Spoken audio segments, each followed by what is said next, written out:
गोवा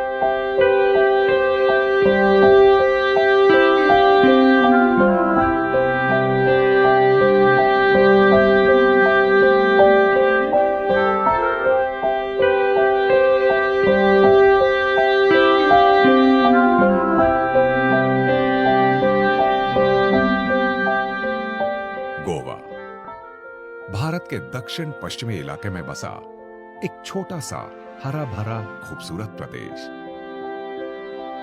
आज जिस गोवा को आप देख रहे हैं, उस गोवा की यहां तक पहुंचने की एक यात्रा है, संघर्षों का एक सिलसिला है, कुर्बानियों की एक रवायत है, एक इतिहास है जो यहां की मिट्टी में दफन है। आइए इस इतिहास के पन्नों को टटोलते हैं।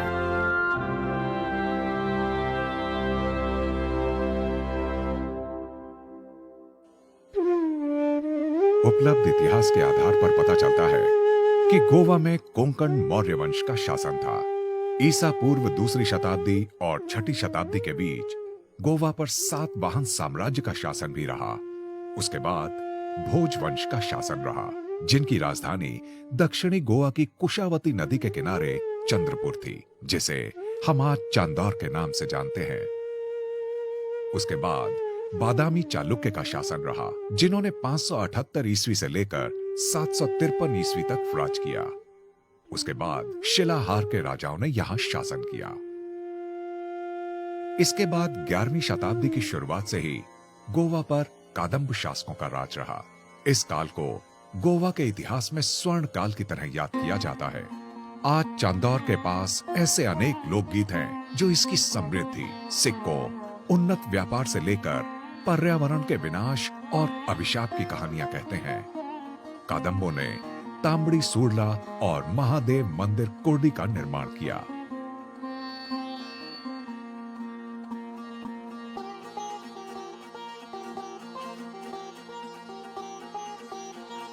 (1370) में विजयनगर ने गोवा पर आधिपत्य स्थापित कर लिया। 1469 तक गोवा विजयनगर का अंग रहा। दक्कन की बहमनी सल्तनत ने 1478 में आक्रमण किया और गोवा पर अपना राज कायम कर लिया। उन्होंने मांडवी नदी के किनारे इला को अपनी राजधानी बनाया, जिसे हम आज ओल्ड गोवा के नाम से जानते हैं। इसी तरह आदिल शाह ने 1498 में बीजापुर पर आक्रमण किया और बहमनी सल्तनत को अपने अधीन कर लिया। फिर आया सन 1510, जब रीस मागोस में सैनिक टुकड़ियों के साथ पुर्तगाली जहाज गोवा पहुंचे।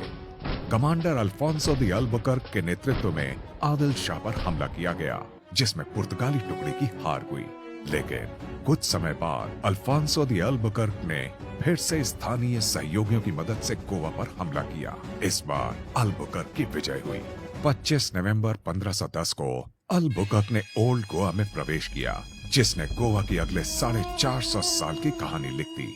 साथ आए ईसाई मिशनरियों ने धर्म प्रचार का काम शुरू कर दिया। धीरे धीरे धर्म प्रचार ने कड़े धर्म परिवर्तन का रूप ले लिया। लोगों के लिए स्थानीय देवी देवताओं की पूजा करने, धार्मिक प्रतीकों के इस्तेमाल करने और उनकी मूर्तियां आदि घर में रखने पर प्रतिबंध लगा दिया गया। धार्मिक स्थलों को खंडित करना और स्थानीय धार्मिक सांस्कृतिक रीति रिवाज, आचार व्यवहार करने पर शारीरिक यातनाएं तक दी जाने लगी और लोगों पर अनाप शनाप टैक्स थोप दिए गए। पुर्तगालियों ने 1510 में तिसवाड़ी और 1543 में मुरगांव, सेल्सेट और बारदेस पर कब्जा कर लिया। आज का मुरगांव 1543 में सेल्सेट का ही हिस्सा था। 1763 में फोंडा, सांगे, कारकोल पर भी पुर्तगालियों का राज हो गया। 1786 में पेनुडे, सत्तरी और बिचोलिम पर भी कब्जा कर लिया गया। इस तरह 1791 तक पूरे गोवा पर पुर्तगालियों का कब्जा हो गया। ये सिर्फ पराधीनता का ही इतिहास नहीं है, बल्कि शौर्यपूर्ण संघर्ष की भी दास्तान है। पुर्तगालियों के खिलाफ पहला विद्रोह 15 जुलाई 1583 को कोंकली में हुआ, जब धर्म परिवर्तन के लिए आए 5 पादरियों पर स्थानीय लोगों ने योजनाबद्ध तरीके से हमला किया और उनकी हत्या कर दी। बदले की कार्रवाई में पुर्तगालियों ने चालाकी से 15 ग्रामीणों को बातचीत के बहाने बुलाया और घेर कर धोखे से उनकी हत्या कर दी। इस घटना से पूरे इलाके में रोष फैल गया। 1664 में छत्रपति शिवाजी महाराज ने आदिल शाह पर आक्रमण किया। शिवाजी महाराज ने पेड़ने, बिचोलेम और सत्तरी को अपने स्वराज का हिस्सा बना लिया। उन्होंने पुर्तगालियों द्वारा खंडित किए गए सप्तकोटेश्वर मंदिर का नार्वे गांव में पुनर्निर्माण कराया। शिवाजी महाराज ने साल नदी के किनारे बेतुल किले का भी निर्माण कराया। 1683 में संभाजी महाराज ने पुर्तगालियों पर हमला किया और पुर्तगालियों में खलबली पैदा कर दी। संभाजी महाराज ने कई किलों पर कब्जा कर लिया। उन्होंने मर्दनगढ़ किले का निर्माण कराया। 1788 में पिंटो विद्रोह हुआ। वितोरिनो फारिया और जोस गोंजाल्वेज ने जिसका नेतृत्व किया। पुर्तगालियों ने इस विद्रोह को कुचल दिया।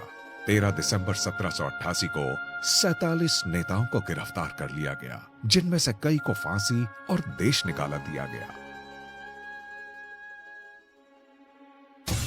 1755 से लेकर 1912 तक राणे समुदाय ने गुरिल्ला युद्ध के जरिए पुर्तगालियों को नाको चने चबा दिए, लेकिन शासकों ने हर संघर्ष को बर्बर तरीके से कुचला दिया। पहाड़ी इलाकों और अंदरूनी जगहों में बंदूक, तलवार आदि स्थानीय हथियारों के साथ तकरीबन 150 साल तक गुरिल्ला लड़ाई चलती रही। दीपाजी राणे ने नानुस किले को अपने सशस्त्र संघर्ष का केंद्र बनाया था। 1926 में तरिस्ताब द ब्रगांजा कुना भारत लौटे और उन्होंने अपने 5 साथियों के साथ मिलकर 1928 में गोवा कांग्रेस कमेटी का गठन किया, जिसने गोवा की आजादी के लिए सत्याग्रह और अहिंसा को अपना औजार बनाया। 1946 में टीबी कुना को गिरफ्तार कर जेल में डाल दिया गया। 1930 में पुर्तगाल में कॉलोनियल एक्ट पास किया गया, जिसके अनुसार पुर्तगाल के किसी भी उपनिवेश में रैली, मीटिंग और अन्य कोई सरकार विरोधी सभा और गतिविधि पर प्रतिबंध लगा दिया। 1932 में जब अतोनियो दी ओलिवेरा सालाजार पुर्तगाल के शासक बने, तब गोवा में दमन अपने इंतहा पर पहुंच गया। भयानक सेंसरशिप थोप दी गई, यहाँ तक कि शादी के कार्ड भी सेंसर किए जाने लगे कि कहीं आजादी का कोई गुप्त संदेश तो नहीं फैलाया जा रहा। शिकंजा बढ़ता जा रहा था तो विरोध भी बढ़ता जा रहा था। 1946 में जब राम मनोहर लोहिया गोवा आए तो उन्होंने देखा कि गोवा के लोग भयानक तानाशाही में जी रहे हैं। राम मनोहर लोहिया ने जूलियाओ मिनेजिस के साथ मिलकर एक सभा करने की योजना बनाई। 18 जून को राम मनोहर लोहिया जैसे ही सभा स्थल पर पहुंचे तो एक पुलिस अफसर ने उनकी तरफ पिस्तौल तान दी और गिरफ्तार करके मडगांव जेल में डाल दिया गया। गोवा की आजादी का आंदोलन अब रफ्तार पकड़ चुका था। आजाद गोमांतक दल और अन्य गरम दल पुर्तगालियों पर सशस्त्र हमले कर रहे थे। प्रभाकर वैद्य ने अपने साथियों के साथ मिलकर कुंकली के पुलिस स्टेशन पर हमला कर दिया। मोहन रानाडे ने बेतिम के पुलिस स्टेशन पर हमला कर दिया। असनोरा पुलिस स्टेशन पर हमले के दौरान 26 वर्षीय बाला राय मापारी को पुर्तगालियों ने गिरफ्तार कर लिया। उनसे खुफिया सूचनाएं निकलवाने के लिए जेल में भयानक अत्याचार किया गया, लेकिन उन्होंने मुंह नहीं खोला। गहरी चोटों के फलस्वरूप 15 फरवरी 1955 को उनकी मौत हो गई। पुर्तगालियों ने स्वतंत्रता सेनानियों को पकड़कर अंधेरी काल कोठरियों में डालना शुरू कर दिया। इन राजनैतिक कैदियों को अगोड़ा फोर्ट से लेकर अंगोला और अन्य पुर्तगाली उपनिवेशों में कैद किया गया। बहुत सारे सेनानी इन काल कोठरियों से कभी वापस लौटकर अपने घर नहीं आए।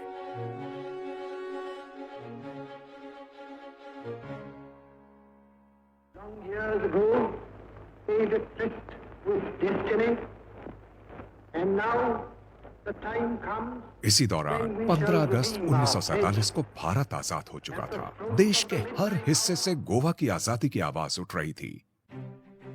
15 अगस्त 1954 को अल्फ्रेड अफोंसे के नेतृत्व में तेरेखोल किले पर सत्याग्रह हुआ और पूरे दिन किले पर तिरंगा लहराता रहा। ये किला आजादी का प्रतीक बन गया, जो स्वतंत्रता सेनानियों के शौर्य और बलिदान की एक सुनहरी याद है।